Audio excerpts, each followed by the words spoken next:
Is it working? We got, oh my God, it's going back and forth. Oh, 3 out of 3. All right, all right. Hey, so the Tea Podcast is live.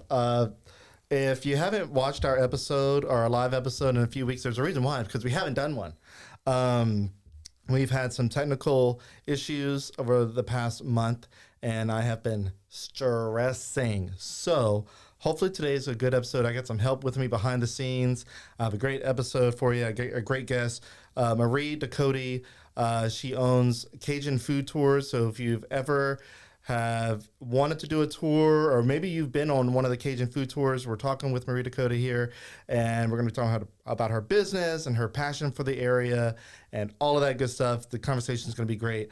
Real quick, our studio sponsor is Optimized Generator People.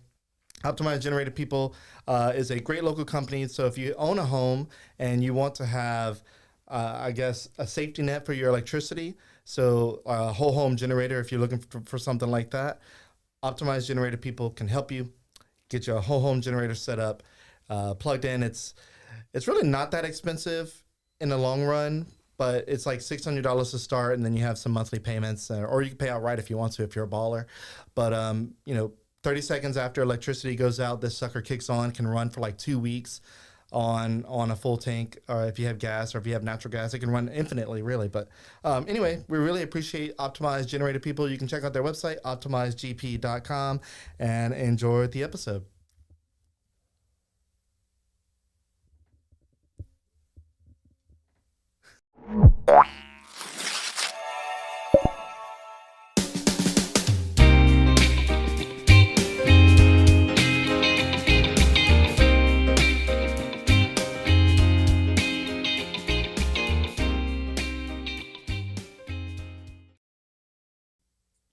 All right. So before we get started in the conversation, I got one more sponsor for you. Our presenting sponsor is Chase Group Construction. If you're looking to build something, a business, not a house. They could probably build a house too, but if you want to build a business from the ground up, Chase Group Construction can do that for you. They're a design build firm. So from the ground up, design, all that good stuff, they build it. They're building a bunch of cool stuff throughout town right now. Smash Pickleball, they just finished that in Youngsville. They're working on the one in the old Lafayette Health Club for College Saloon. They built the Fat Pats in Broussard. They built the Fat Pats in Broke Bridge. They've built a bunch of stuff. They built some medical offices, some shopping centers, you name it. Check them out, chasegroupconstruction.com, and we really appreciate their support. And now it's time to actually get the conversation started. Marie Ducote, welcome to the Tea Podcast. Thank you. Thanks for having me. Yeah, so it's been a while since you and I have been face to face. I think it was before COVID. It was. Yeah, it was a while back. Because it was at, like you said, the Blue Dog, and the Blue Dog died during COVID. Yeah, Blue Dog went the way of a yellow dog. Yes, yes. Sadly. So go ahead and let us know a little bit about you. Give us a little high-level introduction. Wow. I don't know. I'm married. I have 3 daughters and a bonus son. I was in education for 23 years before I was a Louisiana and American history teacher. I was a history teacher in junior high for 14 of those years, and I totally loved every day of teaching. But then I accidentally became an administrator. It was kind of downhill from there. 9 longest years of my life being an assistant principal. I would say the short story is 9 years as an assistant principal will make you want to quit your job and buy a bus. And that's what I did about 13, 14 years ago. I started Cajun Food Tours, and so I've been doing Cajun Food Tours for going on 14 years now, I think. And it's just a blast. I love Acadiana.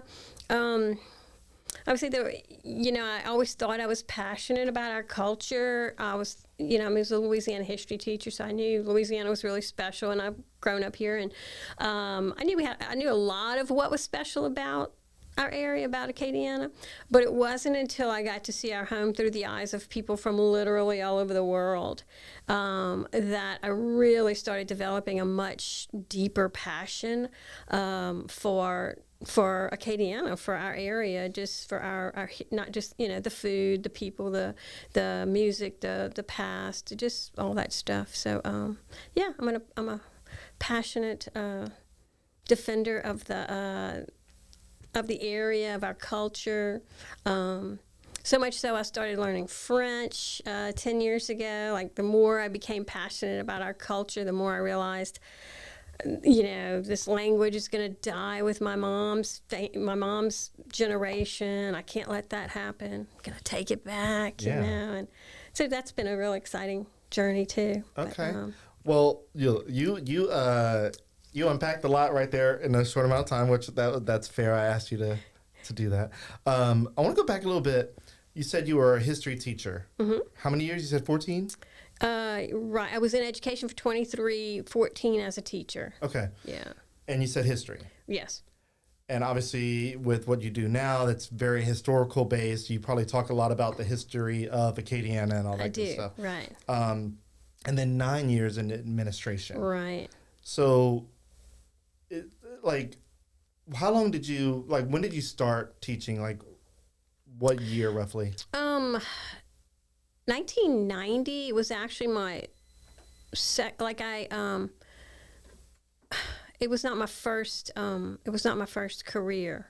I went into restaurant management first. My first degree is in public relations. I was in the guinea pig class at UL for public relations. I graduated from public relations at UL without a single computer class, just to let you know. And that was in the 80s, okay, in the 1980s. And the kids coming in right behind us, like 1 year after us, then they realized, oh, computers are going to be important, So I got out of school and I was like, what am I, People went into accounting, you came out and you're an accountant. You went into education, you came out and you were a teacher. And I was like, and at that time in the 80s, nobody even knew what public relations is. Neither did I when I got out. I still didn't know what it was, And then I had always wanted to teach, so it ended up I ended up having to go back to school once I had kids, and it made it much harder to to go back to school while I'm having kids and working and all that kind of stuff. But what was your question originally? Sorry, I went off on a tangent. No, I was just asking you literally when do you start, what year you started teaching? Yeah, so it ended up being 1990 that I started teaching. Yeah. Yeah. So and you mentioned computers, and that's about the time when, you're right, when people started going from not using computers to, it's like all of a sudden classes were starting to have computers in the class.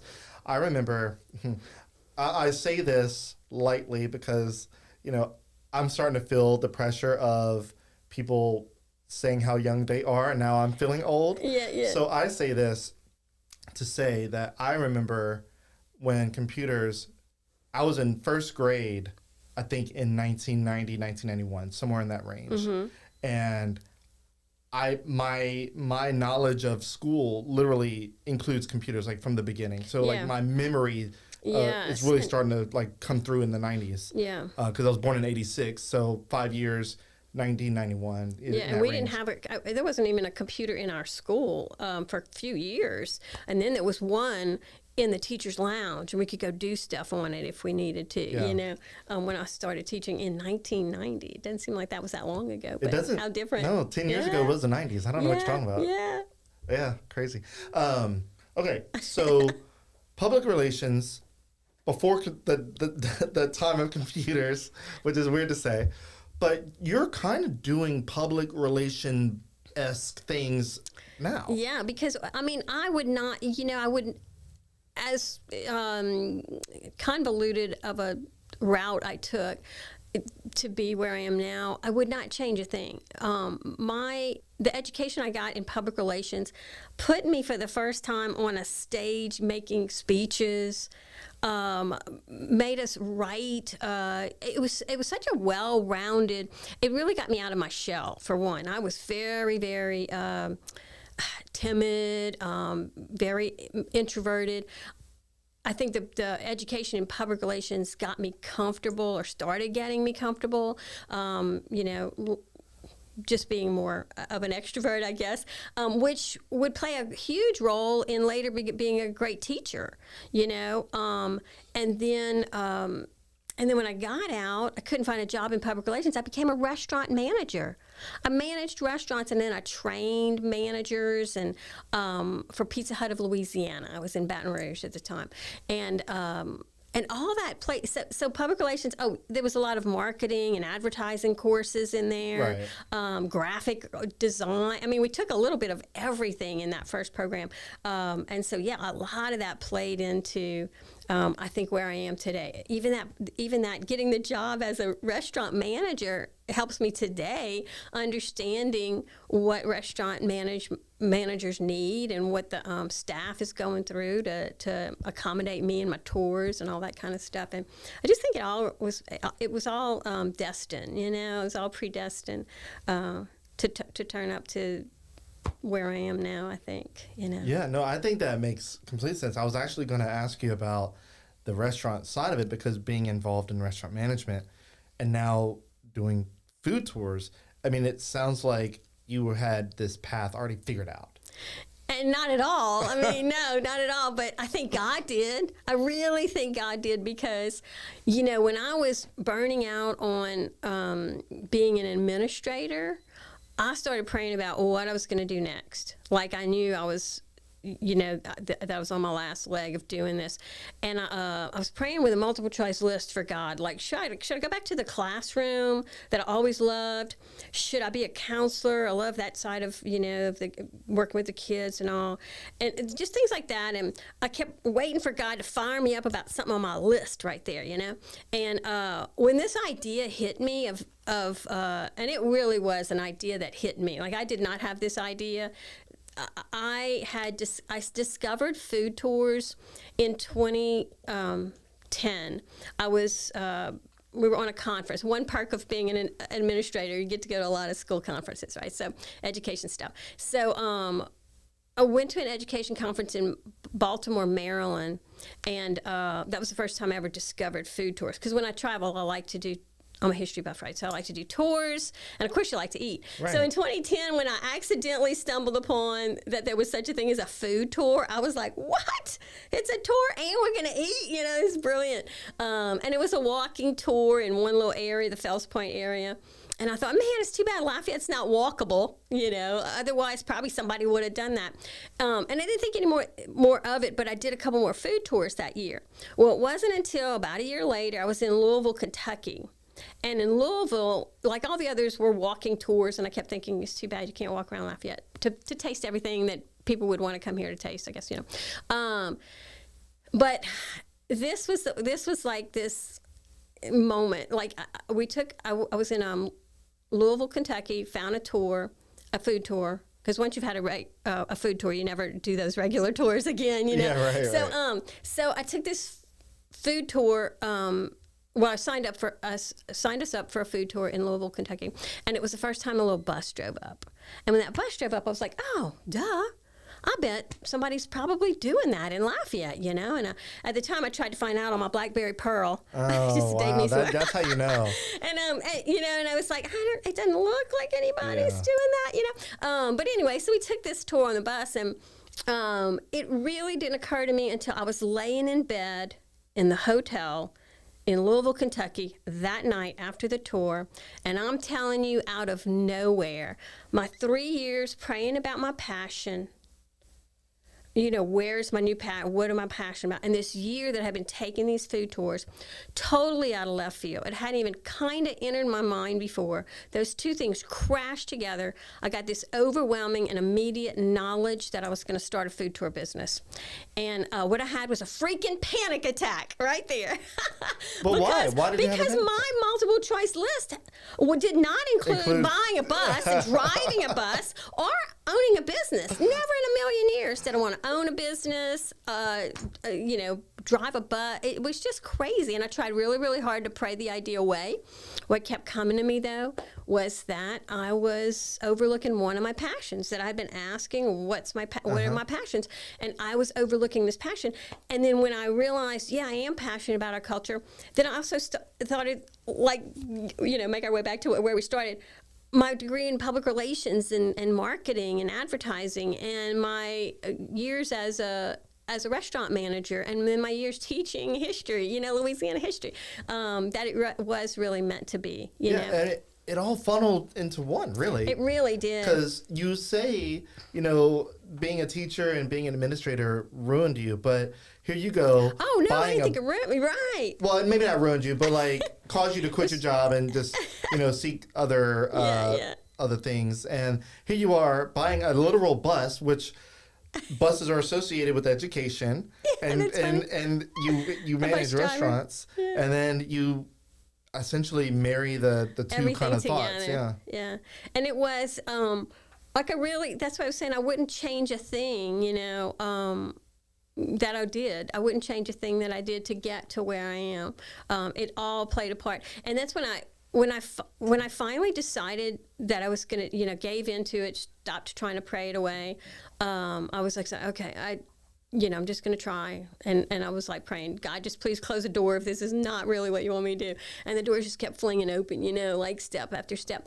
And when I finally started telling people what I was going to do, which for a while I didn't, because I was going to finish out that school year. I had the epiphany in November. I was going to finish out the school year. And it wasn't until January 1st that I said, okay, God, I'll make some I'll try to make this happen. And so I finished out that school year. I didn't start telling anybody what I was going to do until about May. And when I started telling people what I was going to do, 9 out of 10 people would say, I cannot believe no one ever did this. Mm-hmm. I cannot believe no one ever did this before. And, the more people said that, the more I realized that it was mine. Yeah. It was being saved for me. I really believe that, Because how many times you said, somebody should do this, and they do. Somebody should do this, and they do. Somebody should do this, and they do. And this one was mine. And still it's been all these years and no one else is even doing it now, I just think because of all those steps getting me there, it was, like you said, the perfect recipe to do what I'm doing now. So I wouldn't, You mentioned you prayed for it to go away or something to that effect. Why?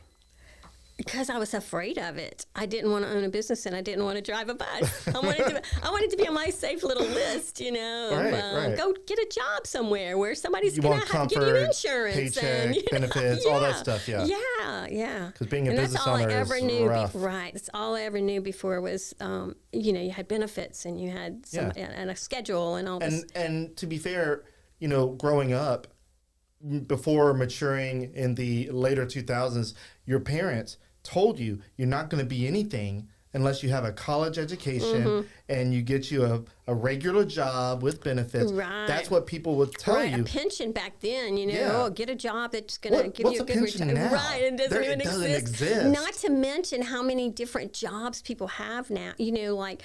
The last time I looked at the statistic, kids coming out of college will probably have 9 different careers before they, retire or whatever. And it's true. I mean, So I used to tell that when I was an assistant principal at school, I'd tell kids that who were stressing out over what, in 8th grade, they're stressing out about what they're going to be in, go to college. And I'm like, go to college, have fun, live your life, become who you're going to be, and you can figure that out later. I mean, pick something you like now. You might not like it in 10 years, but or 5 years even, whatever. Yeah. But there's nothing holding you. You know what I picked in high school? What? I picked IT and networking, and even though I am good at that necessarily, like tinkering and connecting computers and whatnot, I don't have a passion for that. Yeah. I don't have a passion. I remember, and obviously this is an episode talking about your business, but to relate with you, I remember being younger, and this was whenever I was 13, 14 years old, and I first got a home computer. I remember creating a logo for a radio station that I wanted to create online because I was starting to figure out how to stream live content online. And obviously what I was doing was very illegal. I was trying to stream commercially copywritten music out to nobody. But I was I was actively looking at like, what's a streaming service? How can I get my computer to send information out, audio out? And I created this logo, and I remember the logo or the name of the radio station. It was Pace Radio, PACE. And I was like, thinking about that recently, I was like, you know what? It's kind of weird because now I'm doing something kind of like a radio show, not playing music, but, and I was like, what if all this time, what I really was interested in was building like a community and like delivering like broadcasting essentially, just like building that. But I thought I was just into computers because my whole family were like, oh, he's so good with computers. I'm like, oh, maybe I need to get into freaking connecting wires and, you know, looking at internet stuff. I don't know. But it's kind of the same, like all these things that you did culminating into maybe what you really are passionate about. And this didn't even exist when you were making those decisions back then, you know? So you could have not possibly envisioned, you know, doing podcasts or whatever, because that didn't even exist, you know, at that time when you were making those decisions. And you mentioned, too, that you actively searched for your business because you believed that it should already exist. Yes. Somebody in Lafayette should have already been doing a food tour with the bus or something to that effect. And I relate to that because whenever I created Developing Lafayette in 2012, I went on Google, I went on there, I was like, somebody has to be doing something like this already where they're taking an aggregate essentially of all the information of construction sites and new businesses and putting it into one source that's excluding all the negative news out there, which everybody has to use that. Like news stations have to include the negative news because it's part of news. But to streamline it to one thing, nobody was doing that. And I said, there's no way that nobody's doing that. And so I relate to that. And I find that fascinating. So you said you had the idea to do this in 2010, right? Yes, the idea. Well, no, that was you my went first. On a food my tour first food tour was in 2010. The epiphany was in November of 2011, and I took my first tour in the summer of 2012. It's crazy. I feel like we're almost on a parallel journey here because I created it in 2012. You're pretty much created Cajun Food Tours in 2012, right? Yes. Yeah. 2012. I opened in the summer of 2012. There you go. Yeah. Yeah. Like we're almost like in that same track. I want to continue the conversation just after my last sponsor here. It's the Music Academy of Acadiana. So Acadiana's top choice for music lessons. So if you're looking to get into music, check them out. Acadiana, Music Academy, Acadiana.com. You take out the for the website, but they're Music Academy of Acadiana. It's crazy. The domain was probably taken already. But Tim Benson, who is a UL Lafayette Music School graduate, founded the company. They have over 500 students in and out each month. And what's really cool about the company is that you can learn music, whether you're old, young, beginner, expert. You can go in there and learn something new. Any instrument pretty much you can think of, you can learn it. And also, when you learn your music and you feel comfortable, you can actually record your album there. And they have an award-winning recording studio in there that's a separate business, but still in the same building. And they record some very big, well-known music artists in the Lafayette and Acadiana area there. So really cool. So if you want to check them out, musicacademyacadiana.com, you can learn music and create an album. So yeah, we appreciate their support. Okay. So going back to 2012, after you've taken a few food tours and you realize there was nothing like this in Lafayette, which was wild because Cajun people, Creole people, the ingenuity behind these people are wild because you may know more than I do on this particular topic because I moved here in 2010. But according to someone who I know who's 87 years old, they did not have electricity here back in the, 30s, 40s, which wouldn't be super uncommon. But Lafayette, being such a ingenuitive type of people, decided to take it upon themselves to build a city-owned or community-owned electrical system known as LUS. Essentially, from what I know, I'm like skipping over a lot there, but you may know. I had heard that story too, but that's before my time, of course. Right, it's before a lot of people's time. My wife's my wife's grandmother, who's 87, might have more information on that. But she's 87, so obviously That's awesome. memories distant from that point. Yeah. But I remember hearing that story, and I'm like, that's crazy, because when you think about other things in the Lafayette Acadiana area that we have, that we hold so dear, is because it's not because some outside corporation Right, decided we people from needed within. it. We needed it from within and decided to make it work for us. Right. And it's And then this- people work together to make it happen. oh yeah. So I had someone on probably about a month or so ago, and she moved from North Louisiana to the Lafayette area. And she said something very interesting. She said in the North Louisiana area, businesses didn't collaborate, they competed against each other. She noticed when she moved here, businesses didn't compete against each other. There's still a level of competition, there has to be, but more so than not, businesses collaborated Yeah. and brought each other up, which I find so fascinating because you don't see that everywhere else. Absolutely. I noticed that. I think when I got into business for myself, I just started noticing that. When I said doors opened, it's because business owners were like open books, to tell me whatever I needed and help me and lend a hand. And something else I noticed immediately was like all these restaurants who are in competition with each other. Obviously, everybody makes boudin, all boudin makers, whatever. Not one part, to this day, 12 years later, not one restaurant owner has ever talked bad or said anything negative about another restaurant owner, which is just, and even more so, like, just has nothing but nice things to say about them. Or like you said, the time they worked together or blah, blah, blah, or whatever, and helping each other, or even some starting a business because they used to work for this business and this owner helped them start this new business of their own, or whatever. Just, very cool stuff like that. That's, it's a good place to be. Yeah, it's a great place to be. So tell me, going back to 2012, creating Cajun Food Tours, you got your bus, all that good stuff.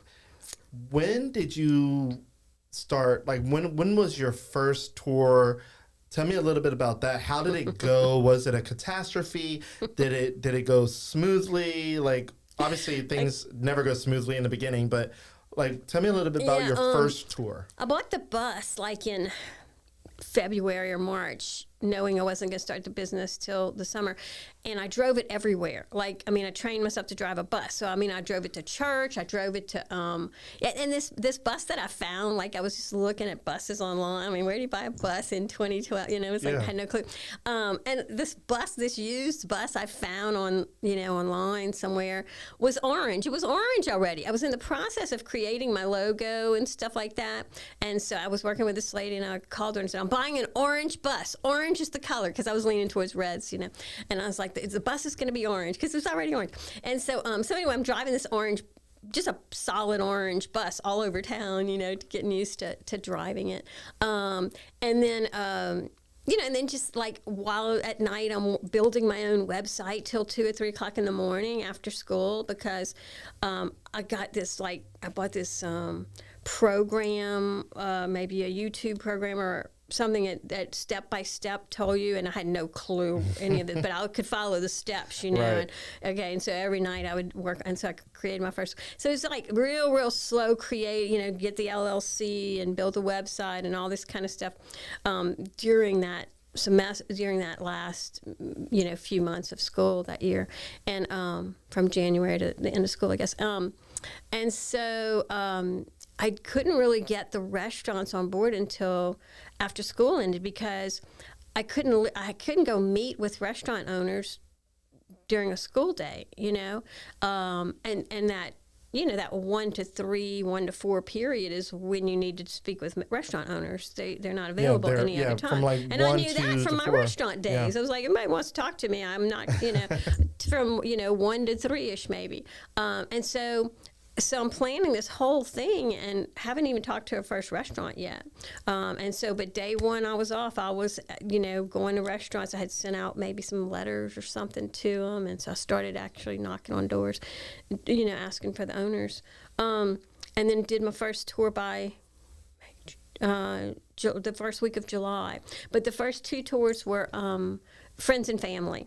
You know? Of course, yeah. So You totally gotta- friends you and gotta- family you gotta tours. test it out, Two friends and family tours.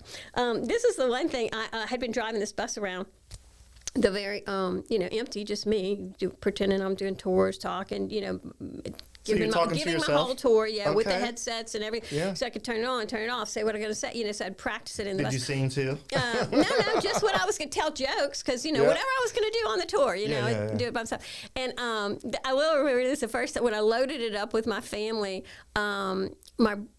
the first time I went to stop, I was like, oh my God, there's something wrong with my brakes. And my brother, was just great at everything, he was sitting, sitting like that. And I was like, I think there's something wrong with my brakes. And he was like, you got 2 tons of people on here. You ever drove this bus with 2 tons of people, or whatever he said? I was like, no, I hadn't. I didn't even think of that.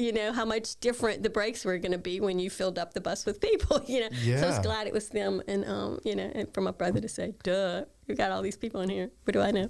But it went pretty good. I started off trying to cram 6 restaurants into 3 hours, and it kept me kind of stressed. It kept, because you had to be on, and the things happen at the restaurants, and I hated that. So when we changed, I only did that for a few months or maybe a year, but after a year, we changed it to 5, and it was like, oh, this is such a better pace for everybody, for everything. So is that what you do right now? Keep it at 5 3 restaurants? hours. Yeah. So whenever you're doing your tour, so it's a 3-hour tour.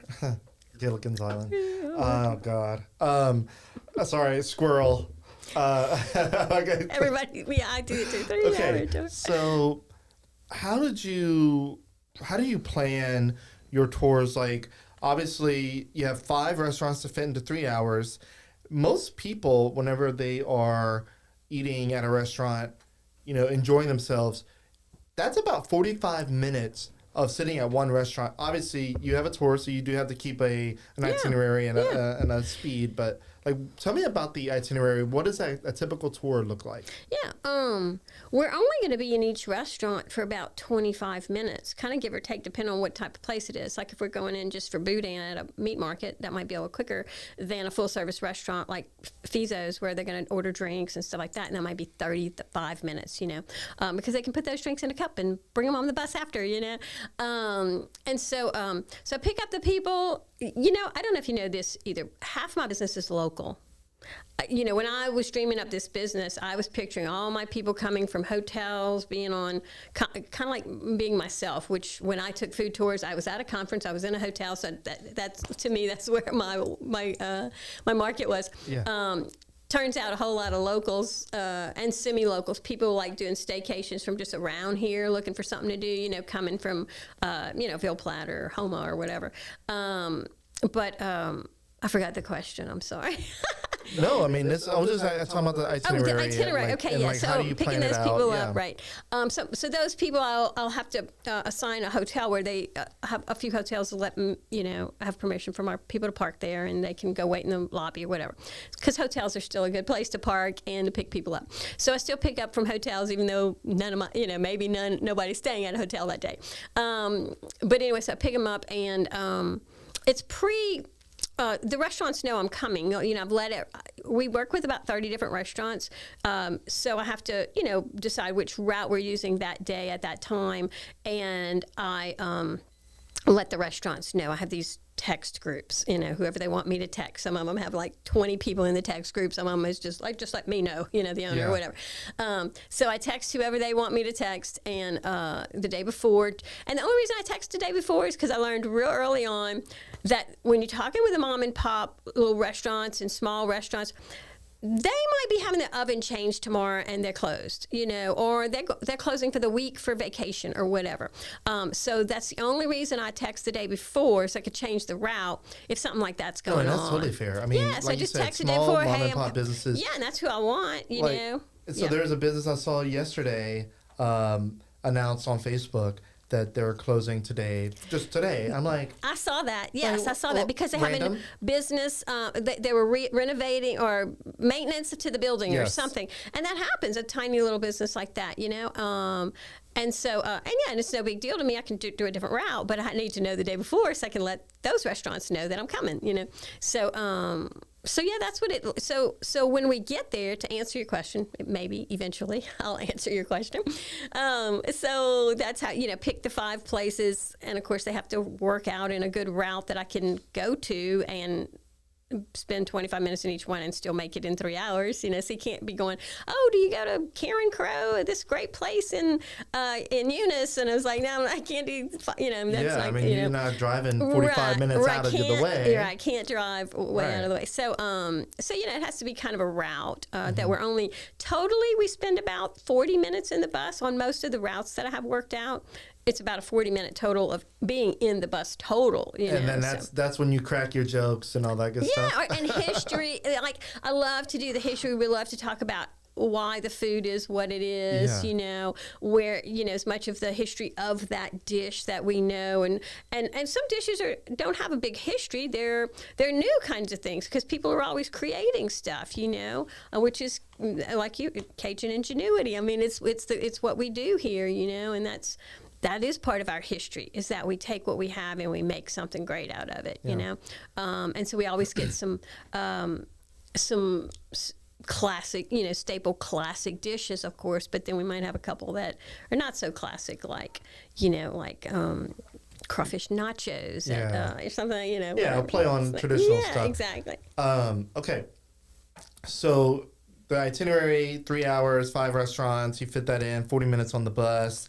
What is the process of you deciding which restaurants to feature? Like, how do you connect with them? Like tell me a little bit about the curation of which restaurants you're going to feature. Do you feature them on every single tour for like a week, a month, or do you change it every week? Well, like when I first started, like people have asked me, how does a restaurant get to be on your tour? Like, and I'm like, well, at first it was like, pay me $1 million. Well, it was like, at first it's like, I bought the bus, I'm going to go to my favorite restaurants, And so, of course, because part of the reason I had this calling to do this was like, I'm so proud of these people. I'm so proud of all these fabulous restaurants that do what they do, and they're awesome, and I love them, and I want to show them off. I want to introduce people to them, and I want them to eat at these local restaurants rather than go and eat at a chain restaurant when they get to Acadiana, And so that was the goal. And so, of course, I started with the ones I already loved. I started with my favorite boudin, my favorite, whatever. I didn't have a favorite gumbo at the time because I had quit eating restaurant gumbo 20 years prior. Wow. Most locals don't eat restaurant gumbo. No, it's always better at their house. Right, it's always better at the home. So I literally had to do, it's always my joke, I literally had to do a lot of research and development. Research and development for a food tour.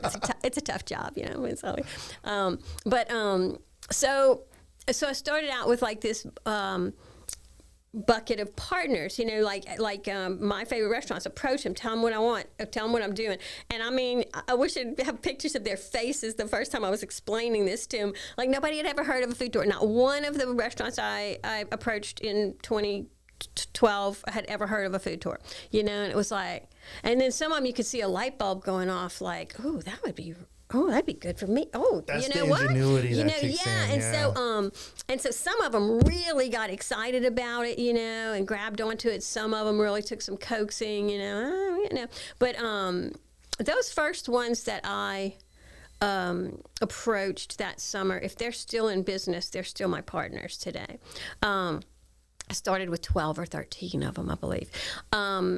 And so a route, though, like which ones are going to be on this route? Well, one, it has to be a variety. We're not going to eat boudin at 2 places. We're going to have one boudin place. We're going to eat gumbo at 1 place. And we're going to have, so I want a variety. We're going to have to have some Gulf seafood. We're going to have, and it has to fit in the 3 hours in a route, with traffic and all that. So I ran, those days when I was driving the bus everywhere, I was running those routes, was supposed this was, and I would run it at the time. I'd sit in the parking lot for the 20 minutes so I could see what the traffic was going to be like, and run those routes and stuff like that. So, so that's how it's, it just has to be a and I'm always looking for restaurants to add. So I just, reach out to the owner. It used to be, like in those days, I would send a letter first, like a physical letter? A physical Like a letter. snail Yeah, mail, a okay. mail letter. And I would write it out, I mean, it was tight, it was a nice, I had letterhead for Cajun Food Tours and Cajun Food Tour envelopes. And, but then I found they weren't even opening those letters. It went in the junk mail thing. Well, at first I was printing labels because I thought that was very professional, right? But then they wouldn't open them because, like when I showed up to say, did you get my letter? Or when I called and said I sent a letter, and they're like, I never saw your letter. And it's like, because it went in the junk mail pile because it looked too professional. Yeah. So then I started handwriting the addresses, so it looked like it was personal, So whether or not they read the letter or not, it would just kind of be it was designed to be kind of an introduction, like here's what we do. Here's what we think, why we think it would work well for your place, and here's what we'd like, to ask in return, that you have these smaller samples for us. We come at these off times and blah, blah, blah, and all this.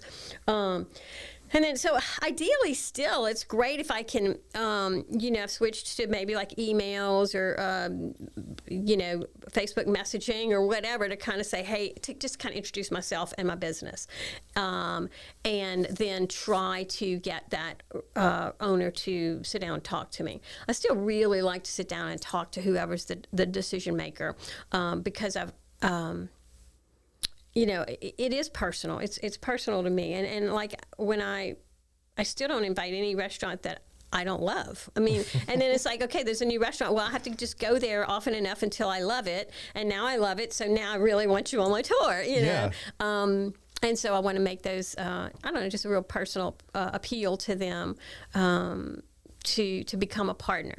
And then once I have these partners, then we make these routes. And it's not like you said, like a week at a time. It's like we have some routes that are morning routes. Like these couple of routes work real well in the morning, and these couple of routes are the afternoon routes, And what I do tell people is, because we don't have a whole lot of repeat business as far as numbers go, because it is, it's tourism. But a lot of those locals are repeat, are repeaters, or those semi-locals. So the local people that live here or nearby are more repeat customers because, people traveling through. Yeah, that makes sense. And I do have repeat business from tourists who will come every year around Mardi Gras, come every year around festival or whatever, and they will do my tour every time again. But what I can do is look up, what places they went to last time, and sometimes they're like, oh, we want to go to exactly the same places because we're bringing our kids this time, and we want them to go to. And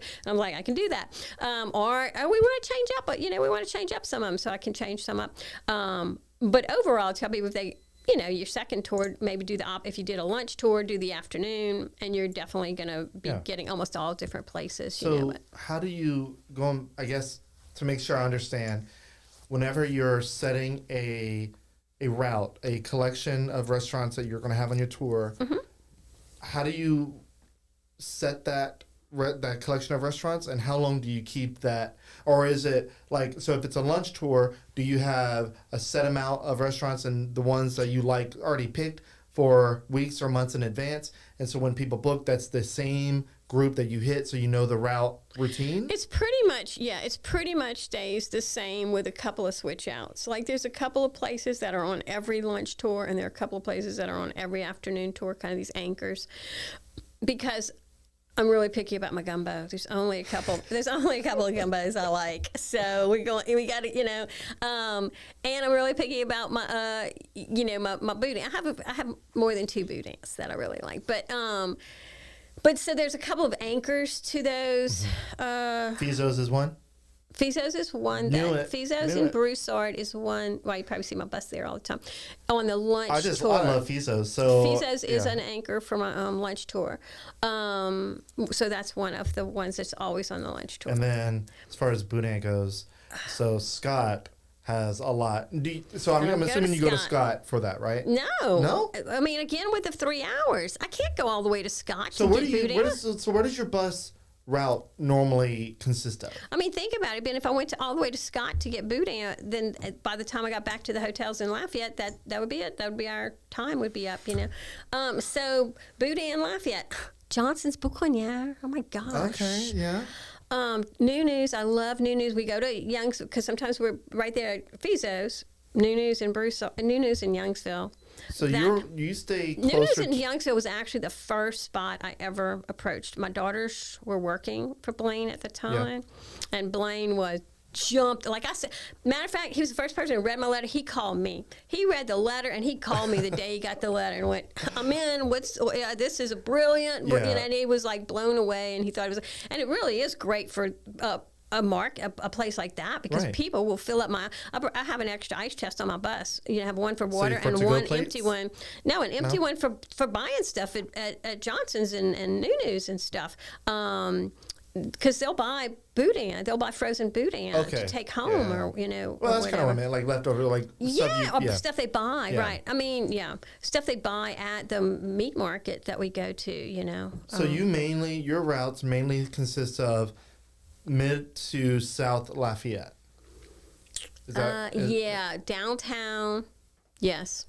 From the downtown area down into South Lafayette, yes. As of right now, that's where we go. okay? Yeah.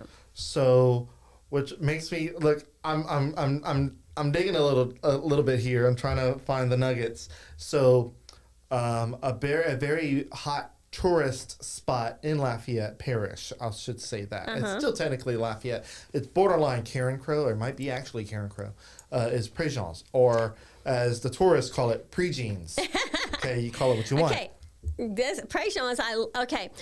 We all know Préjeans went through some rough times, Yeah. and then they got bought by a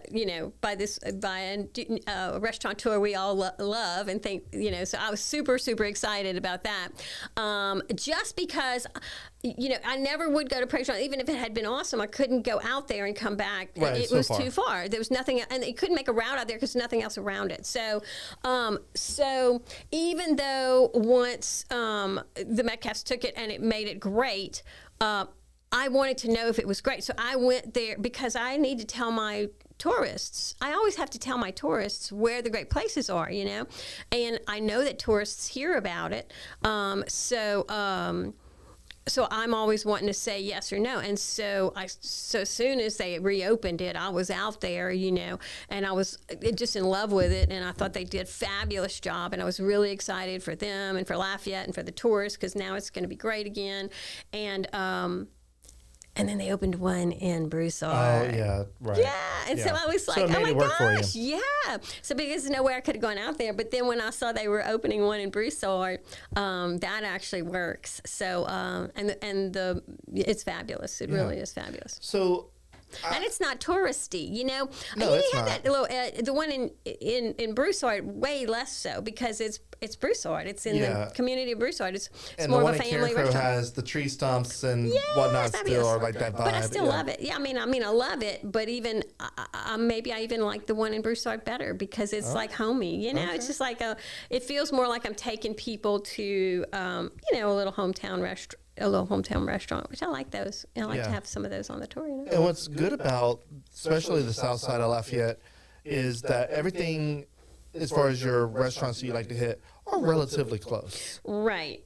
I mean, and then I might go from downtown to Broussard on a route, but even that's not takes really maybe long. 10 And minutes. that's about the longest stretch I can do, or go from downtown to, like, say, out where like Cajun Table is, That's a stretch. That's a stretch. Yeah. And that's about, but I couldn't do downtown Cajun Table and Broussard on the same tour. So it either has to be that route from downtown to Cajun Table area, or from downtown to Broussard area, like the routes, just to keep it in that total drive time of about 40 minutes max, so that we're spending most of the time in the restaurants. Just talking out loud here, I know you have your routes and you have it planned out. You did all the R&D and you have your favorite places, but what if you incorporated something a little bit more, this may not be in your wheelhouse, so forgive me, but a little bit more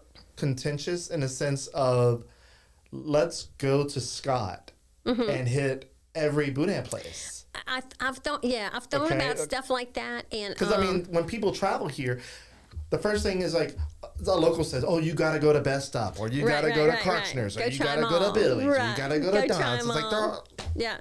It's all wiener shaped stuff. Which one is good? So I've done a couple things like that as like events. But it has to almost be like an event or a custom thing. I'll do custom things for people who want to do something different. But I almost have to do it as an event because otherwise my bus is, I have these scheduled tours on my website. I only have the one bus.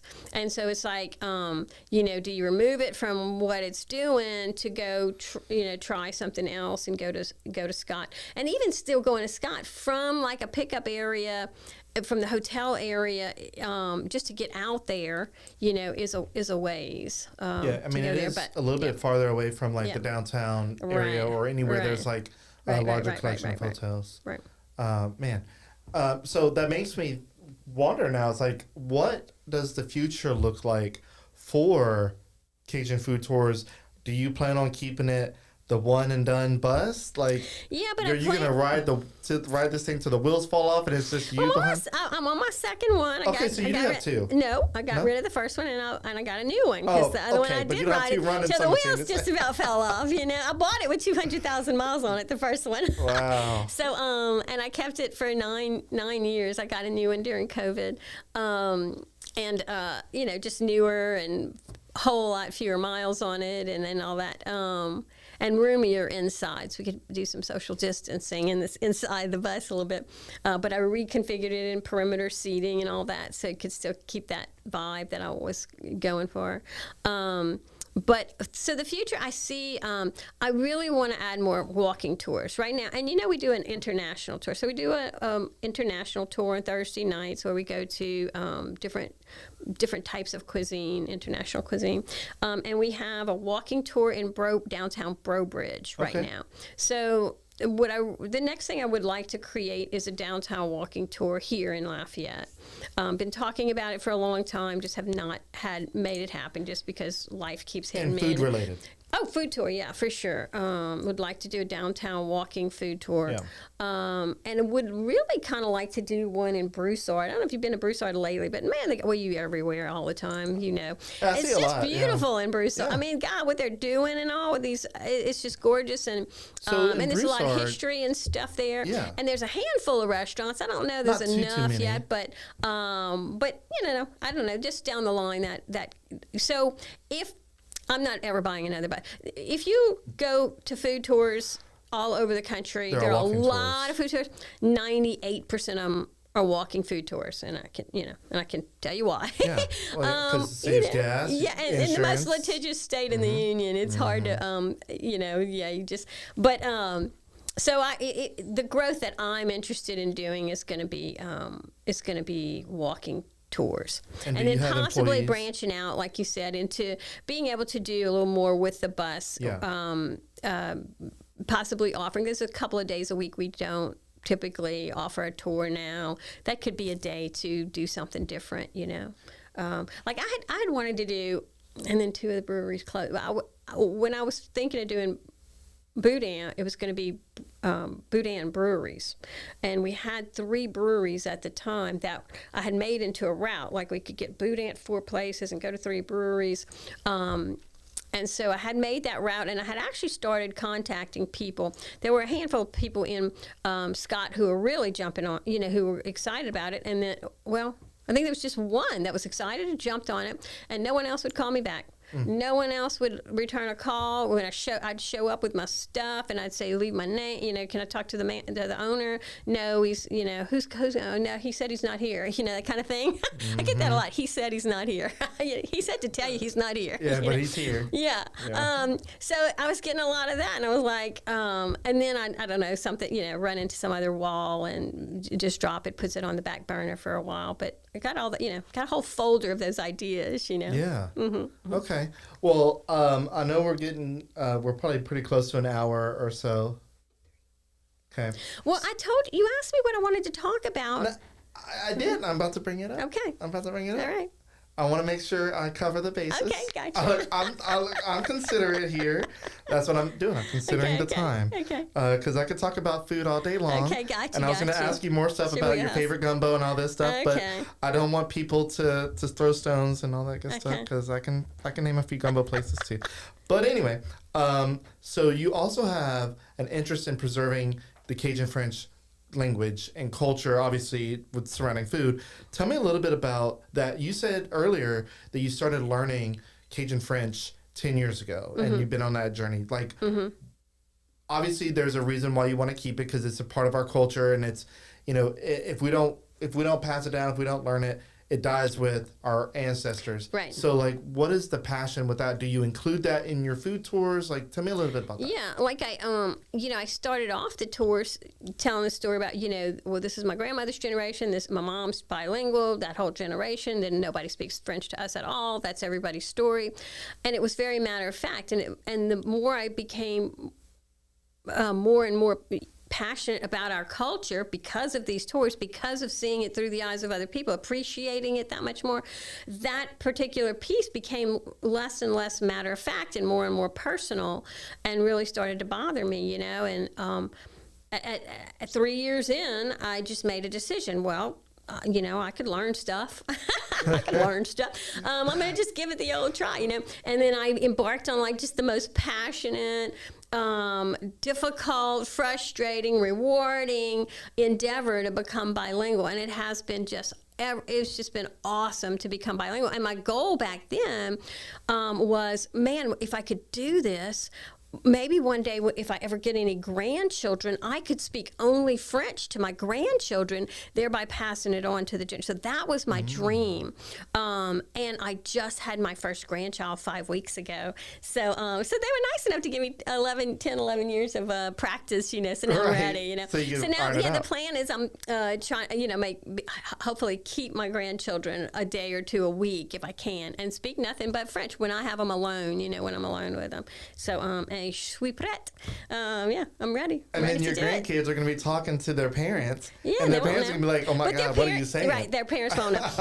But their parents did say, my kids did say, we'll put them in French immersion for you, Mom, when they get, old enough. So I was like, that's cool. And speaking of French immersion, I didn't realize that we had one of those in Lafayette until, I'm embarrassed kind of to say this, but like I moved here in 2010. Did not realize that until several years in. I'm like, we have a French immersion school. And also, I just learned we have a Chinese immersion school, which is bizarre. Yeah. But to know that we have something like that where kids literally go and it's predominantly French-speaking student body. It's wild. Yeah, it's all their classes are in French except English. They have to take English classes, for the state thing. So the English is in English, But yeah. Did I mention about the play though? Did I write about the play? So you have an upcoming performance, yes. Festival at Cité. So right across the street. Yeah, okay, but it's a whole theater troupe. Okay, like a whole new theater group we formed called Le Théâtre de Paubette. You've ever heard of Paubette? Everybody says that. I say Paubette, it's a poor thing, right? Yeah. And so it's Le Théâtre de Paubette, and it's the brainchild of Kirby Jambon. I don't know, you know Kirby? He's Mr. Cajun. He's just Mr. Cajun French. He knows everything about French. He's been a French immersion teacher. Okay. He's been French poet laureate. His poetry books have won awards in France. So he's just really all that. And so his brainchild is start a theater company that would perform in Louisiana French. And the first play is Alice au Pays de Maman, which is Alice in Mama Land. So it's based off of Alice in Wonderland, but he wrote the play. It far exceeds any version of Alice in Wonderland I have ever read. It's fabulous. The script is just fun and fabulous and emotional and everything you'd want it to be. And so it's going to be our first play, and it's going to be during Festival International on Saturday and Sunday, right across the street at Cité des Arts. So, what is your involvement there? I mean, obviously you have Kirby. Mm-hmm. how did you get involved with this, and how do you have the time to even do this? I don't. I really don't. And Kirby went off on a tangent of being interested in theater, and I saw it on his Facebook page that he was doing some kids theater in French at Wonderland or something, and I put a comment like, "Why don't you do this for us, for adults? This would be so fun." And so he said he kind of put that in the back of his mind, and then so I was in the group of when he said we're going to make this happen. I was in his little group of people who he kind of said, "Hey, I'm wanting to make this happen." So he just kind of called us all together to Cité. It's been over a year now because again, life happens to everybody, and it was maybe 2 years ago when he first got us together to say, "Hey, y'all all have shown some interest in this. We're gonna." We'd like to go forward with creating a troupe or a theater company in Lafayette. Yeah. So you have ownership in this. I think I'm considered to be on the board. Okay. There's nothing to own really, but I'm on the board. And creating it. Founding it, I guess. And then he wrote the play, and I of course tried out, and so I'm going to be the character who's based on the Mad Hatter. Wow. She's called Mama Hatter, and so that's my part. We have 2 casts though, so I only get to do it on Saturday. So I'll be doing the 2 shows on Saturday, and the other cast will be doing it on B, but on a Sunday. But so this will be us. Will this be us first? Yeah, this is the first play. Wow. And it's all in French. And I just thought it was another creative way to really get to know the language, and to practice the language in that way. So I think it's a really, really good opportunity for people like me who are just, still trying to make the language more everyday use, other uses, like really using it in everyday life, and other fun ways, so I'm super, super, super excited about it. No, that's awesome. And so is there a way that people can find out more information about that? Yeah, there's a Facebook page for Paubette, for the La Théâtre de Paubette, and there's a Facebook page for Alice au Pays de Maman, specifically for the play. They're still looking for sponsors, small businesses to sponsor the play. It's a nonprofit organization, created a nonprofit and all that. And so they're looking for sponsors for the play. But have you shared their Facebook pages on your Cajun Food Tours Yes, page? they could go to Cajun Food Tours, and yes, most recently I shared something about the sponsorship, so they could definitely get to those 2 pages from my Cajun Food Tour Facebook page for sure. Yeah. Okay. Good plan. Yeah. Well, okay. So we're gonna wrap up here. I want to ask you, with all your years doing the food tours, what is some of the most outlandish things that you've learned about this area that you provide historical references to when on your tour? Like, what are some fun facts about Acadiana, maybe in the food scene, that you tell people that maybe the general population may not know? Is there something that you educate people on? I think I educate people on, I think the history of gumbo is really interesting. It's not a real linear, clear history, but I read the book that helped me the most was probably Jonathan Olivier's old book on gumbo. But a lot of people don't realize, because we really like to say how Cajun gumbo is, and a lot of people don't realize its African roots and how totally African, the origins are. But then in that little book of Jonathan's, this real ironic thing that I had no idea until I read that book is that the indigenous people at the time that the green okra stew that was originally gumbo was coming over, the indigenous people over here were already making something very similar. Now they had not obviously been using okra, because we didn't have okra until enslaved people brought the seeds here, right? So, but what the indigenous people had been doing for generations and generations upon generations, came out to be looking like this green porridge, this thick green porridge, is very similar looking, but they were using the dried ground leaves of the sassafras tree, which we would later today call filet. But the irony is that they called that powder that they were making, they called it kumbo ashish. So it's like almost the same word. And so that very early on, there were these two dishes that kind of got married, or that early on people were like, oh, there's this porridge is called gumbo. And you can just imagine all up and down the bayou, that all these different peoples were living on their land grants, and with their different accents and their different languages, and kumbo, gumbo, so that originally it was like, oh, it's all gumbo. It's just, do you thicken it with okra, or do you thicken it with this dried powder, that we're making from the sassafras. So there's different levels of, I think, educating people about that, because a lot of people don't even know that the word gumbo is African, that it's a West Senegalese word for okra, plus all that other stuff. I think that's kind of cool. No, I love that. So I've been mildly interested in the origins of gumbo, because whenever people talk about gumbo, it is political, and it's crazy. It's so bad. Yeah. And people argue, oh, it's a Cajun dish, or it's a Creole dish, or it's an African dish, or it's an indigenous.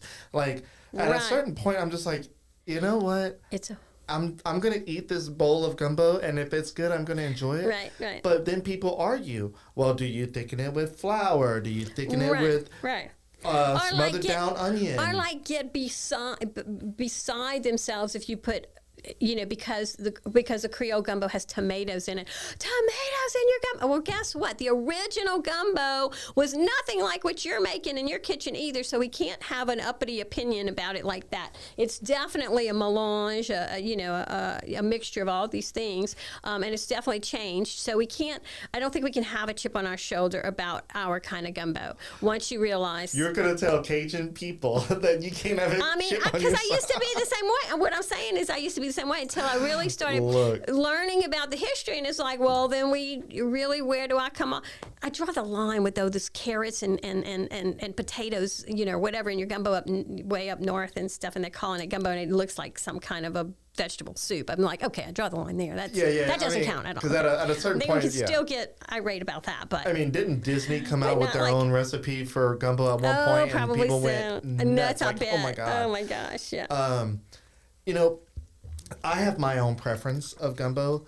I did not learn how to cook a gumbo until probably 2018, 2018. My mom, no discredit to her, just never showed me how. Maybe I didn't show an interest in it. I learned how to make brownies, though, because that's what I wanted as a kid. And I learned how to... recently also make rice and gravy, like my brother and my mom used to make. Basically, seriously, just almost burning your meat that's to the important. point to where it's not burnt, but it's almost burnt. And then you put water or broth in it, and then you get that the ghee, as they call it on the pot, off. That's and important. That's what darkens your liquid and makes it thick. And you brown down onions, and onions do the whole thickening process too. But so for me, gumbo, I like a brown gumbo. I don't want the tomatoes things. I'm in that mindset. Like, don't give me the tomato gumbo. Yeah. I learned also that gumbo that has tomatoes in it only has tomatoes in it because it's with the okra. Apparently, okra and tomatoes cancel each other out. The slime of the okra and the acidity of tomatoes cuts. And I was like, that makes sense. Yeah.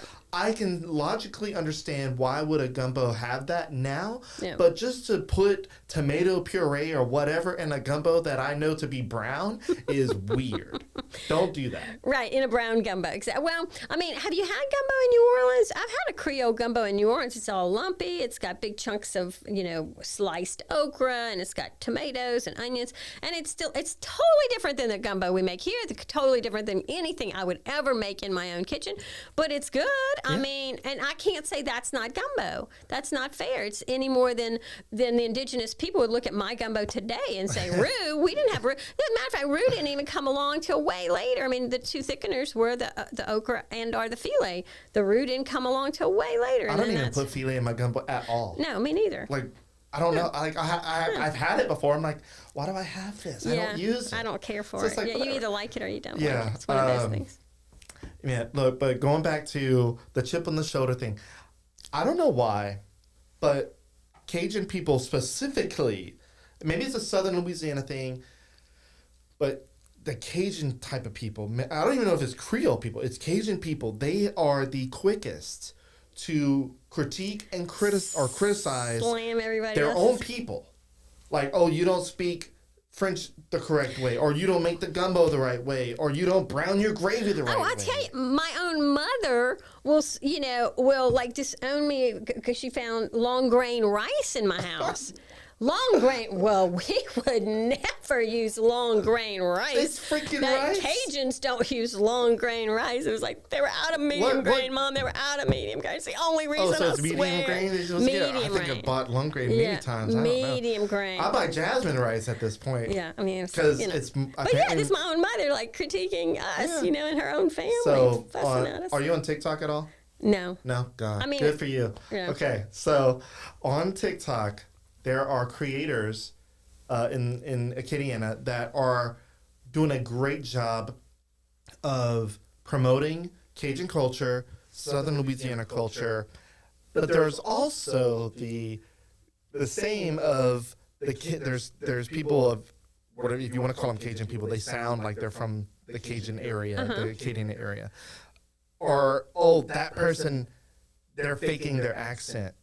Like I've seen this accent issue where a Cajun creator is speaking with an accent, whether it's exaggerated or not. I can't. Like, I don't have a Cajun accent at all. I don't know if I have a Cajun accent too much to speak of, or an accent at all. Like, I just sound white. But some people have this great accent, and it sounds so good. Like, I had a guy named Corey Ledoux. He's very popular on TikTok right now. And the dude makes so many videos a day, and he's literally just tripping over chairs, and he's getting thousands of views. But there's a girl that says, oh yeah, that Cajun, that Corey Ledoux guy blocked me because I told him he had a fake accent, and he's from Eunice, and there's no way people talk like that his age. I'm like, I had him on my podcast for an hour and some odd change, and he talked like that pretty much the whole time. Maybe he exaggerates a little bit. Well, yeah, I think there's a lot to be said for that, because I tell people all the time, like when I tell like Cajun jokes or something, the Cajun accent comes so naturally to me, and I wouldn't say it's fake because it's in my soul. I mean, I was raised down Bayou DeLarge, and my mama's family is from Ville Platte, and that's a thick accent there. Very. And that's my aunt. I mean, I was raised with that. I think more like the loss of the accent or the controlling of the accent is more what has happened throughout my life, as you have other influences like TV and people who don't talk that way. But I always say that accent, which has made it, maybe it's been a help to me learning Cajun French, because I can already pronounce, because that accent comes from the French language, and so it helps you to pronounce French. Because that's what it is. It's a French accent.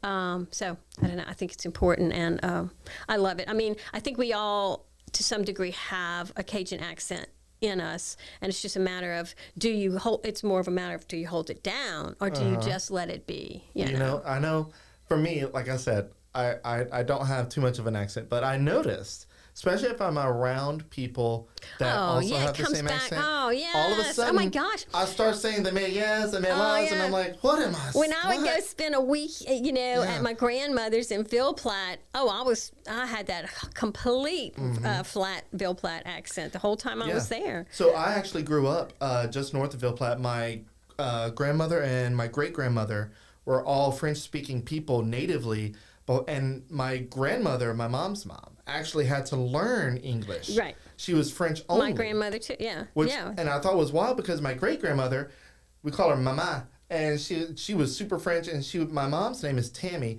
but she would pronounce my mom's name Tommy. And I'm like, Tommy? Tommy. No, it was like the way she said it was so Cajun Frenchy. Yeah. And she lived to be a ripe old age too. I'm like, man, if Cajun French people can live that long eating the way we do, I hope that I can get that many years. But so growing up in that area, I was around that, and so I have dabbles of that accent that come out. But I don't know. This area is so fascinating to me, and whenever I see people like the Brits, do you know who the Brits were whenever they came through Louisiana? On you mean social those media? two guys? The two guys, yeah. So I loved whenever they came to Louisiana because they Yeah, it was started off fun. in Shreveport, realized I saw that. Yeah. realized they were in the wrong area, and got Yeah. sent down to the south Yeah. and started in Lake Charles and traveled through to Acadiana through Yeah, yeah. New Orleans, and Louisiana, specifically South Louisiana, has been the most influential thing for those guys, and they've been all over. They've been Yeah, to yeah. Michigan, they've been to California, Yeah, they've been yeah. Texas, all the barbecue places they've been to. Right, right. And the thing that they can't stop getting enough of is Uh, Cajun food, yeah. the South Louisiana Yeah. food, whether that be New Orleans vibe or Mm-hmm. Acadiana. But they have people. Our people are sending seasonings to them. Yeah, oh yeah. Like I Oh, love yeah. it, Yeah, and yeah, yeah. so there's something special about this area, and I love what you're doing with Cajun Food Tours, perpetuating that culture, and you learning French is amazing, especially the whole saying that you can't teach an old dog new tricks. I know. I was And- 50 the year the year I decided to learn. I was 50 years old, and I I was love like, it. and I was like, and at the time I was like, maybe I'll never become fluent, but it's going to help my brain because they said that's one of the best things for your brain to ward off dementia and all that. And I was like, okay, I might not ever be completely Yeah, fluent, but yeah. watch out, dementia. Dude, I be swear, coming to I me. love it.